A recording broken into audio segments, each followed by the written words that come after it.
क्या तुम जानते नहीं कि मैं कौन हूँ? अबे तुझे नहीं पता तू कौन है? याददाश्त कमजोर हो तो गले में आई कार्ड लगाकर घुमा कर। तुम क्यों पकड़े गए? नकली पासपोर्ट बनाने के चक्कर में। तो इसमें गलत क्या है? ये तो कला है, कलाकार को भी पकड़ते हैं क्या? तुमने क्या किया? मैं तो बस एक माँ की इच्छा पूरी कर रहा था। माँ की इच्छा? हाँ, एक माँ अपने बच्चे से कह रही थी, बेटा बाहर मत जाओ वरना गब्बर पकड़ लेगा। बच्चे ने बात नहीं मानी और बाहर चला गया। अगर उस वक्त गब्बर बाहर ना होता तो बच्चा माँ पर यकीन नहीं करता। मौका देखते ही मैंने बच्चे को उठा लिया। लेकिन भलाई का तो जमाना ही नहीं रहा। उसकी माँ ने ही मुझे पकड़वा दिया। कहने लगी बच्चे को किडनैप किया है।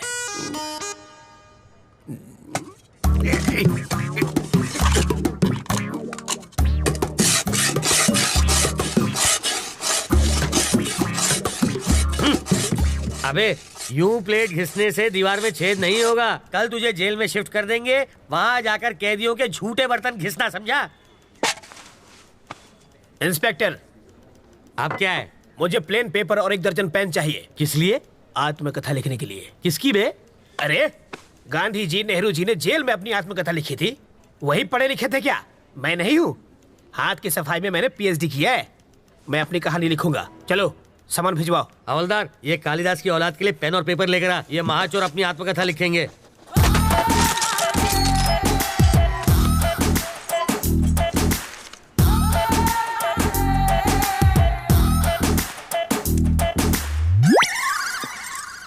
सर आप क्या है रे? 1 कप चाय चाहिए सर। अबे तेरे बाप का घर है क्या? मैं यहाँ का दामाद हूँ सर। जेल को ससुराल कहते हैं ना। हवलदार, जी सर। ये ऐसे ही पकाता रहेगा। चल हम लोग राउंड अप करके आते हैं।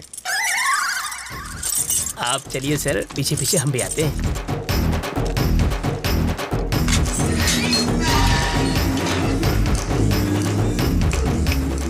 रास्ता साफ है, निकल लेते हैं।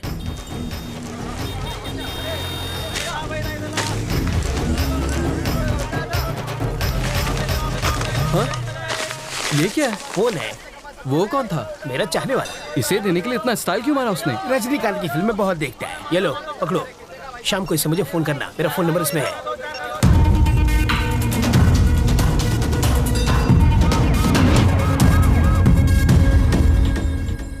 तुझे पूरा यकीन है ना कि वो उसी फोन से बात करेगा? होकर क्या है सर? हाँ। वो उससे फोन करेगा।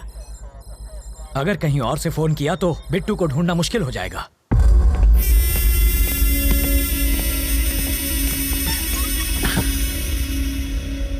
रवि जिंदा बच गया।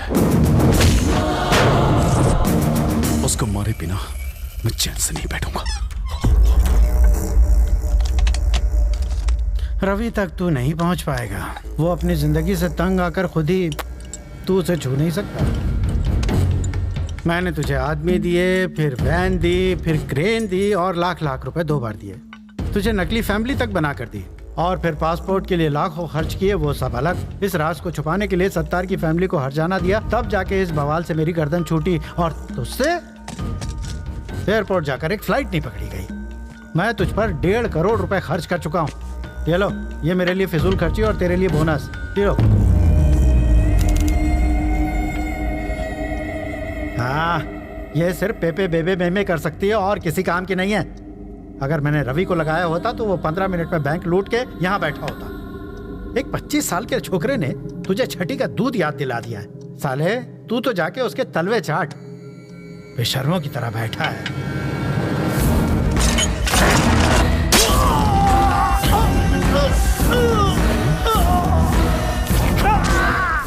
जब किसी पत्नी के सामने पराये मर्द की तारीफ करो तब उसके पति को कैसा लगता होगा। इसके सामने तूने रवि की तारीफ की, मुझे भी वैसा ही लगा। पे में हाँ? जानते हो मैंने क्या कहा? कि तुझे मार दूंगा। हैंडीकैप है वो, सुन नहीं सकती। सॉरी बोल, माफी मांग। हाँ? अगर मैं सॉरी बोलूंगा तो वो सुनेगी कैसे? मुझे बचा ले, बचा ले। दिल टूटा है मेरा। तुझे बचा के मुझे क्या मिलेगा? पैसा। हाँ? पूरे 1500 करोड़ वो मैं तुझे दे दूंगा। मुझे बचा ले। वो जो चुराए थे? हाँ।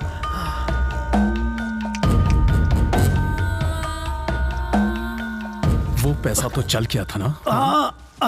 नहीं, सिर्फ ट्रक जला, पैसा पहले ही हटा दिया गया था।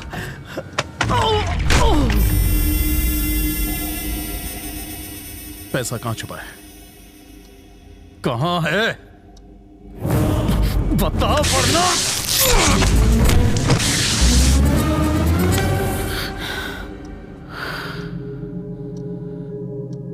ये मर चुका है बिट्टू। फोन करना है। कर लो।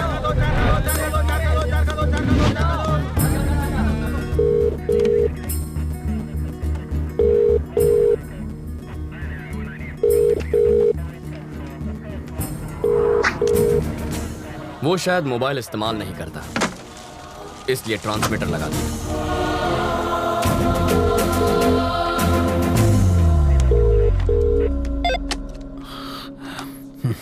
सर मैं ट्रैवल मूर्ति, बेल नहीं मिली इसलिए जेल से भाग आया। यहाँ बहुत गड़बड़ है, बिट्टू को बाहर भेजना बहुत मुश्किल है। पहले तो ये जान लो कि तुम किससे बात कर रहे हो मूर्ति। बिट्टू? पर वरदराज जी? वो तो आउट ऑफ ऑर्डर हो गए। अरे कितनी मुश्किल से तो मैं लॉकअप से भागा हूँ। तुम झूठ अच्छा बोल लेते हो। नहीं सर, मैं सच कह रहा हूँ। जिस आदमी ने तुम्हें भगाया है, जिस आदमी ने तुम्हें फोन करने पर मजबूर किया है, उससे बात करनी है। Hi Ravindra Narayan, your friend Bittu here. How are you? Best में तुम्हें छोटी सी कहानी सुनाता हूं। मेरे पापा एक दिन लाला के नाखून काट रहे थे और गलती से लाला को चोट लग गई। मुझे बहुत बुरा लगा क्योंकि लाला रो रहा था, वो दर्द से चिल्ला रहा था। पापा ने मुझसे दवाई लाने को कहा। मैं दौड़कर अंदर गया। भाई का खून देखकर मेरे आंसू निकल आए। दूसरे दिन खबर मिली कि मेरे बाप का खून हो गया। उसके बाद लाला कभी नहीं रोया, पर एक बात कोई नहीं चाहता, यहां तक कि मेरा भाई भी नहीं, कि वो खूनी मैं था।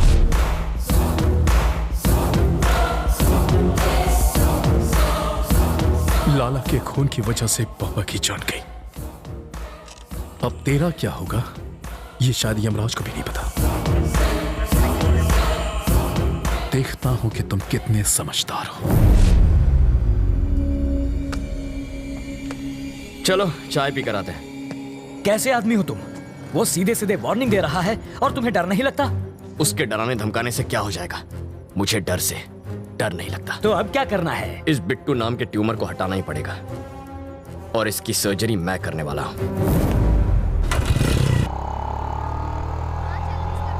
वो इतना खूंखार आदमी है, तुझे उससे डर नहीं लगता? मुझे उसकी फिक्र नहीं है अंकल, भूल जाओ उसे। मैं भी उसे मार सकता हूँ, वो चिल्लाता है और मैं नहीं। यही फर्क है। मधु अंकल, वो मधु है ना? अरे यार ये लड़की इतनी दुबली है, चश्मा लगा के भी नहीं दिखेगी। अंकल उस दिन गुस्से में इसने मुझे क्या क्या नहीं कहा, आज मैं उसका बदला लूंगा। ए मधु, चल। मधु, मधु प्लीज प्लीज प्लीज रुको। ऐसे क्यों बिहेव कर रही हो जैसे तुम मुझे जानती नहीं हो? नहीं जानती। मैं ये भी नहीं जानती कि तुम्हारा प्यार सच्चा है या नहीं। तुम्हारा नाम भी रवि है। What are you saying Madhu? I love you ना। Who are you? तुम्हें मेरा बैकग्राउंड चाहिए ना? मेरा नाम रवि, बाबा का नाम नारायण शास्त्री, माँ का नाम मधुबाला, छोटी बहन का राजी। जरा इधर आ। सीताराम का घर आखिर है किधर? हम 3 घंटे से गोल गोल घूम रहे हैं। पापा आप मधु, ये मेरे बाबा हैं। क्या टाइमिंग है तुम्हारी? कहीं छिपा कर रखा था क्या इन्हें? डायलॉग खत्म हुआ नहीं कि कार की एंट्री हो गई। ये सचमुच मेरे मम्मी पापा है। ए बुढ़ा, ये तो एक नंबर का झूठा है। तुम्हें तो समझ होनी चाहिए। ये आखिर है कौन? किसी अंधे को भी यकीन नहीं होगा कि ये तुम्हारे पापा है। शक्ल भी नहीं मिलती तुम दोनों की। ये मुझ पर गया है। अच्छा, अब तुम तुम्हारी नौटंकी वाली माँ बहुत सुंदर है। मधु। कौन है ये? इतना चप्पड़ चप्पड़ क्यों कर रही है? इस सीन में तुम्हारा कोई डायलॉग नहीं है, चुप रहो। एक और वर्ड बोली तो तेरे दांत तोड़ दूंगी। समझा दूंगा इसे। सामने क्यों गिड़गिड़ा रहे हो? पैसा मिला ना तुम लोगों को? पैसा? और खिलाएगी। पैसा मिला क्या? मधु पागल हो क्या तुम? देखो बेटी, मेरा बेटा चीप जरूर है, पर इतना भी चीप नहीं है कि अपने माँ बाप ही बदल ले। तुमने तो बड़ी आसानी से कह दिया कि हम लोग एक परिवार नहीं है। तुम्हारे मानने न मानने से सच नहीं बदल जाएगा। कान खोल कर सुन लो, ये मेरा बेटा है और ये बेटी।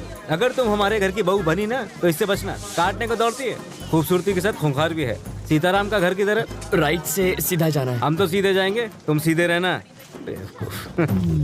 बहुत झूठे पड़ेंगे आज। ये सच में तुम्हारी फैमिली थी? ये दूंगा कान के नीचे। हमेशा झूठ बोलोगे और एक बार सच बोलोगे तो यही हाल होगा।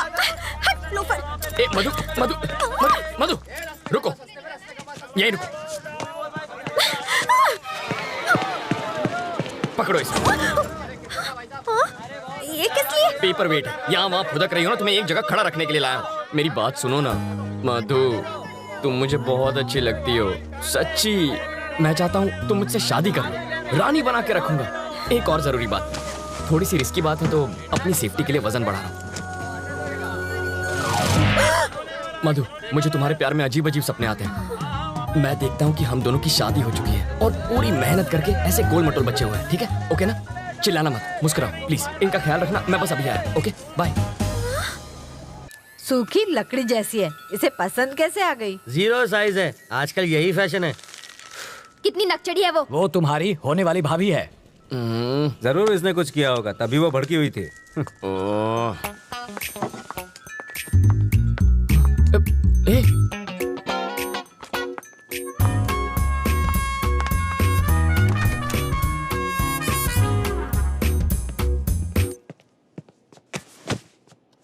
ए, तुम सीधा बेडरूम के अंदर क्यों घुस गई? वो लोग क्या सोच रहे होंगे? मेरे घर वाले आ रहे हैं हमारे रिश्ते की बात करने। यहाँ पर? वो लोग ये नहीं जानते कि लड़का कौन है। पापा को तो मालूम है। उस खूंखार माँ से तुम निपटना। मुझे पागल कुत्ते ने काटा है जो उनसे निपटूंगा। तुम जानती हो ना कितनी खड़ूस है वो। एक तो तुम्हारी बदतमीजी संभाली नहीं जाती मुझसे। तुम निकलो यहाँ से, ये बिल्कुल गलत टाइम है। तुम जाओ यहाँ से, जल्दी मैं जाऊँ क्या? अरे ऐसे नहीं मधु, देखो बात यह है कि मधु, तुम्हें तो पता ही है ना कि कल क्या हुआ था। सच कह रहा हूँ मधु, देखो तुम मेरे पापा को नहीं जानती हो। अगर उन्होंने तुम्हें ऐसे कपड़ों में देख लिया ना तो वो मेरे सारे कपड़े उतार देंगे। कपड़े उतार देगा। बोलो ना जानू, बोलती बंद हो गई। एक्चुअली